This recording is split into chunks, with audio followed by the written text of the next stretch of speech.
نمایندگان مقامات و کارخانه‌های روسیه و تاجیکستان در کتابخانه ملی دوشنبه با گفته خودشان آمدند درباره رشد همکاری‌ها صحبت کنند. از صحبت‌های نمایندگان روسیه معلوم بود که بعد زیر تحریم‌های کشورهای غرب ماندن کشور آنها رو به تاجیکستان آوردند. روسیه همه وقت با کشورهای آسیای مرکزی همکاری داشت. در حال حاضر همکاری‌ها گسترده‌تر خواهد شد، زیرا شرکت‌ها بازار نو را می‌جویند و در همین جا می‌یابند.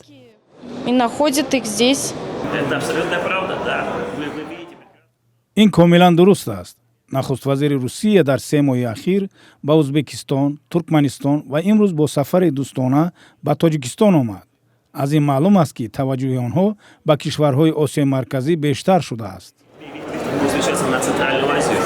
در این همایش اطراف تحریم‌های غرب حرف صدا نداد. سال گذشته حکومت امریکا تاجیکستان را برای خط دولت‌های داخل کرد که احتمال به دور زدن تحریم‌های غرب بر روسیه و بلاروس مدد کنند. اما نمایندگان روسیه رد نمی‌کنند که همکاری نزدیک آنها با کشورهای مثل تاجیکستان برای این کشور می‌تواند مشکل‌زا باشد. Это не исключено. Мы видим, что даже на этой неделе часть американского истеблишмента приезжает из این از احتمال دور نیست. ما دیدیم که در هفته جاری نماینده امریکا با قزاقستان و ازبکستان آمد و چنین همکاری‌های ما با آنها پسند نیست. ما باید مشخص کنیم که در کدام سمت می توانیم مناسبت‌های فایده‌ناک دو جانبه داشته باشیم.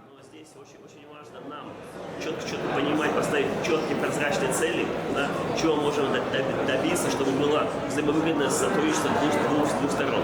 برخی کارشناسان تاجیک تاکید می‌کنند که خطر زیر تحریم رفتن تاجیکستان در شرایط فعلی کمتر است. فکر نکنم که تاجیکستان یگان قدرت داشته باشد به معنای قدرت اقتصادی داشته باشد که به درد امروز روسیه خورد و یگان محصولات استحصال میکند و به روسیه میفرستاند که سببگوری با تحریم‌های آمریکا دچار شدنش باشد. به اطلاع رسمی در این همایش نمایندگان زیاد از 800 شرکت و کارخانه‌های تاجیکستان و روسیه شرکت دارند. بعضی از شرکت‌داران از تاجیکستان با دعوت مقامات به اینجا آمدند.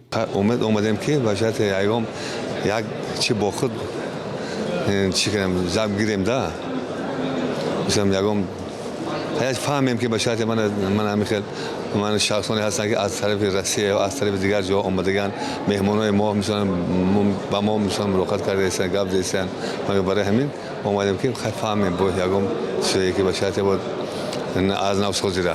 در قسمت اول کنفرانس از مقامات بلندپایه دو کشور کسی حضور نداشت. مقامات گفتند نخست وزیران تاجیکستان و روسیه در قسمت‌های بعدی نشست حضور خواهند یافت. در دایره این همایش میان تاجیکستان و روسیه بیش از 20 سند همکاری امضا شد که یک قسمشان یادداشت تفاهم است.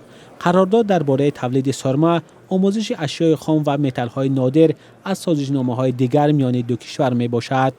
قبلا نیز میان دوشنبه و مسکو چنین قراردادهای زیاد امضا شده است، ولی یک قسم آنها روی کاغذ ماند. مولا رجب یوسفی، امیر اسایف، آزادی، دوشنبه.